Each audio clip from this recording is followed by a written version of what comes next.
The Skelly Oil Company presents Captain Midnight.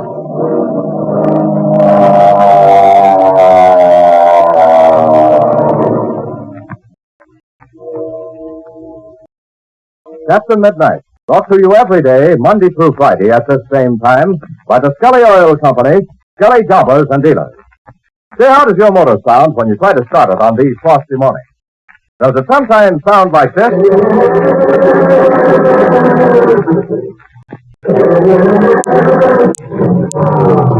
If your motor sounds like that, look out.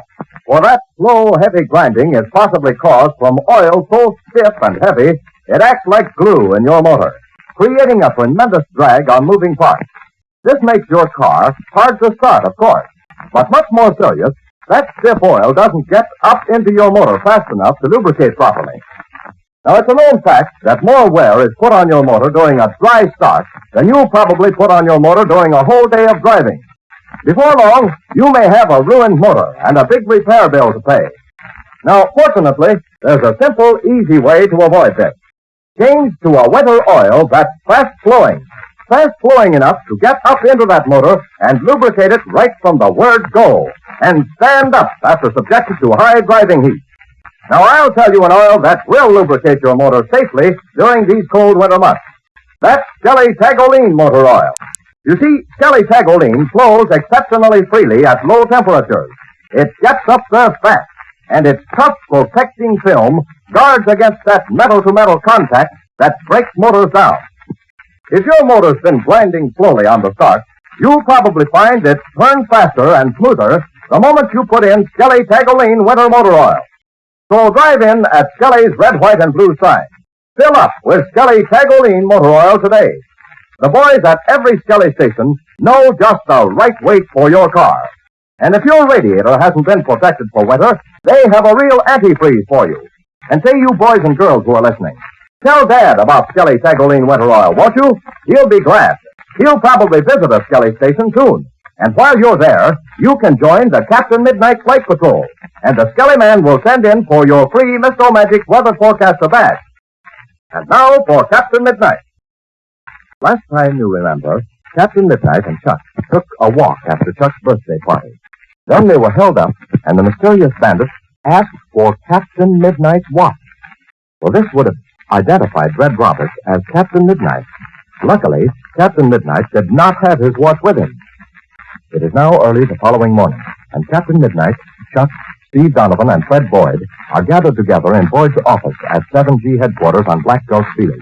Steve is speaking. Great guns, Red. So you and Chuck were held up within 400 yards of the house. That's right, Steve. Things have come to a pretty fast when you can't go for a walk outside your home without being robbed. There's more to this than just a robbery, Fred. Well, they took all of Red's money, even wanted his watch. Seemed mighty put out when they couldn't find it, didn't they, Red? Yes, mighty put out. That's just the point. Well, it's sure a lucky break you found out that your watch had gone haywire and that you'd given it to me to take down to the jeweler. It's extremely lucky, Fred. You mean the robbery was just a blind for something else, Red? That's exactly what I mean. Then the whole purpose of the holdup was to get your watch. And all the time I had it. Still have it, for that matter. Which is a lucky break for all of us. A very lucky break. Well, I'll take it down to the jeweler's. It'll be safe there. Good. Steve, did you locate that aerial camera? Oh, yes, I did, Red. I put it in the baggage compartment in the plane. How about film? Oh, there's enough film to make a map of the whole Rocky Mountains. Well, now then, let's go over our plans before we take off. Fred, you'll be here at Black Gulch Field. Steve, Chuck, and I will fly straight to the mine. The moment we get there, we'll install the camera in the Bonanza plane we rented. Then Chuck and I will take off on our trip to try to photograph Shark's hideout. Gee, I hope everything works out okay. Steve here will stay at the mine. If you want to communicate with me by radio, Fred, you'll be able to while we're flying our own plane and while we're at the mine. But not after we take off in the rented plane. Okay, I understand. How long do you think it'll take for you and Chuck to get those pictures? A little over an hour if nothing goes wrong. Well, it's only 8 o'clock now. If you don't have any trouble, you should be back here about noon. That's what I'm hoping. Now then, one thing more. Is there a photographic studio in town? Well, yes, if you can call it a studio. Yeah, queer old Chuck runs it. He does his own developing, doesn't he? Yeah. Fine. I want you to make arrangements with him to develop this film for us. I will. If we get back at noon and take the film to him right away, he can have prints ready for us by this evening. Oh, then we'll have our aerial map. Gee, won't that be swell? Well, I don't see how a map's going to show where Shark's hideout is. Well, wait till you see the map, Fred. Then you'll get a better idea. Have you ever looked at a detailed aerial map, Fred? Well, Well, no, I guess I haven't. Well, you'll be amazed to see the detail that's shown in a good aerial picture. For example, you can see a telephone line. By George, do you mean to say you can see the wires? Well, no. That's going a bit too strong. But you can tell it by the shadows of the poles and the pile of dirt near the base of each pole. Gosh, I never thought of that. Why, sure. During the war, they got to the place where they could discover lots of things like that. During the trench fighting, they often buried cables leading back from listening posts. You could even tell where these cables were by the line of disturbed earth over them. Hey, they're running up the engine. That's right. We better get started. Well, we can talk about pictures when we get back. Steve, Chuck, I guess we better be on our way. Well, I'm all set, Red. Oh, so am I. Boy, have I got my fingers crossed. Well, good luck, boys, and I'll see you about noon. So long. So long, Fred. So long, Fred. Say, Red, I'm going into the hangar a minute. I'll meet you at the ship. Right you are, Steve. Hey, Red, I've been thinking. What, again, Chuck? Oh, no kidding, Red. This is serious. You remember that fellow who held us up last night? Yes, Chuck, I remember him only too well. Oh, do you remember his voice? I certainly do. Well, would you know it if you ever heard it again? Absolutely. Why? What are you getting at? Well, Red, I think I heard that fellow's voice before. You have? Yes, I'm almost positive I have. You know, I thought maybe I did, too. Now I know I'm on the right track. Tell me, do you know who it was? Gosh, Red, I've been trying to figure it out. I know I've heard that voice before, but I just can't place it. But if I ever hear that voice again, I'll know it right away. I think we both will. I'm sure of it, Chuck.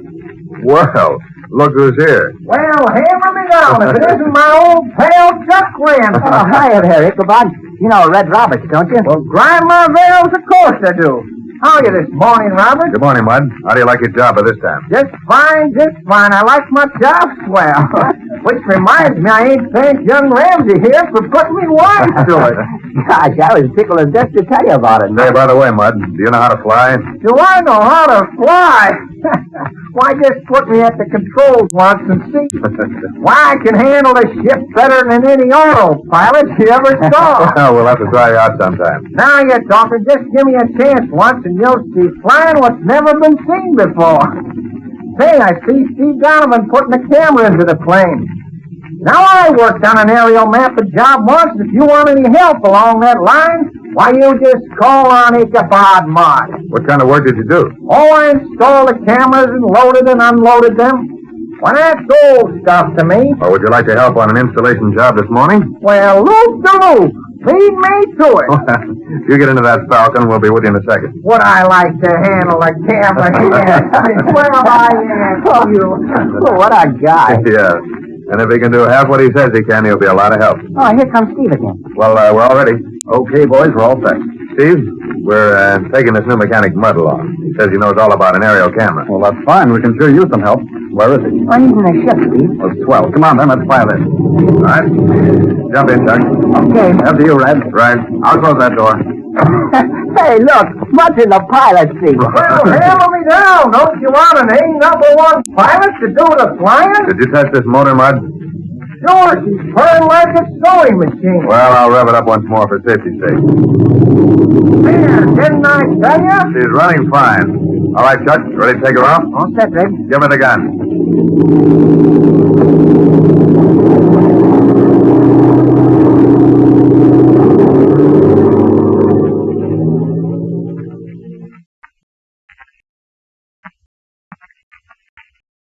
After a short flight, Captain Midnight and his friends are near their destination. Well, boys, we're almost there. Oh, I remember, Steve. Just over that bridge. What about it, Chuck? You think you can land the ship all right? Sure, I think so, Red. Can I try it? Well, hammer me down. I don't see no place to land. Well, there it is, Mud, right down there. Don't you see it? Sure, I see the mining camp, and I see a stretch of ground about as big as the counter in Ma Donovan's restaurant. Hey, you're not going to try to take this plane down there, are you? Of course we are, Ichabod. What did you think we came up here for? Well, grind my veil. I thought you said you were a pilot, Mudd, so you shouldn't be scared. Well, sure, I'm a pilot, but I didn't calculate on anybody landing a ship in somebody's mess hall. Watch it now, Chuck. Better start your glide. Just getting ready to now, Red. This is a ticklish place to get into, Chuck, so watch your step. I will. Any guy that can get in and out of Hero Shake and land in a cellar and then fly out again. This will be a good test of your ability, Chuck. Which way you can land, Chuck? I figured I'd land on the runway from north to south. That's right, but you're headed west right now. Yeah, here's how I thought I'd do it. I'll keep in my glide straight ahead until I'm about 50 feet off the ground. Then I'll turn to the left, side slipping as I turn. Then I'll set her down. Good work, Chuck. You know more about flying than I thought. Steve taught me all I know. He says that the only way to get into a small field is by side slipping. Jumping behind us, Chuck. I don't think you're going to make it. Yes, I am. Watch this side slip now.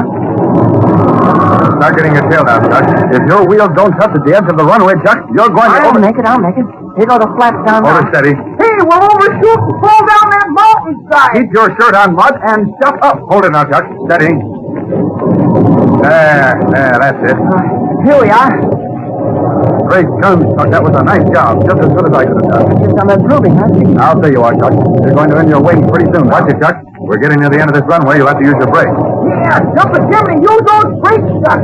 Look at that ravine ahead, right at 500 feet deep. Hold tight now. Here go the brakes. Oh, say, fine work, Chuck.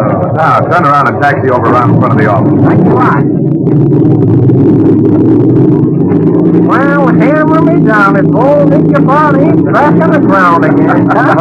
Boy, am I glad. Why, I thought you liked to fly, Ichabod. Yeah, I do, but I'm sure glad to be back on the ground again. Oh, there comes someone out of the office to meet us. Yeah, it looks like Mr. Carson, the mine manager. Ah, that's who it is, all right. Well, here we are, fellas. Can I cut the motor? No, Chuck. Shut the gas off and let it die gradually. That's always easier on the engine. Okay, Red. Gas is off. Hey, what's the matter with that guy, Carson? Something's wrong with him at that. Look, he's pointing up at the sky. Well, clean my carbon. Look up there, fellas. Great guns, I see it. Look, Red, a black-winged plane. A black-winged plane? That can mean only one thing. One of Shark's planes has been following us.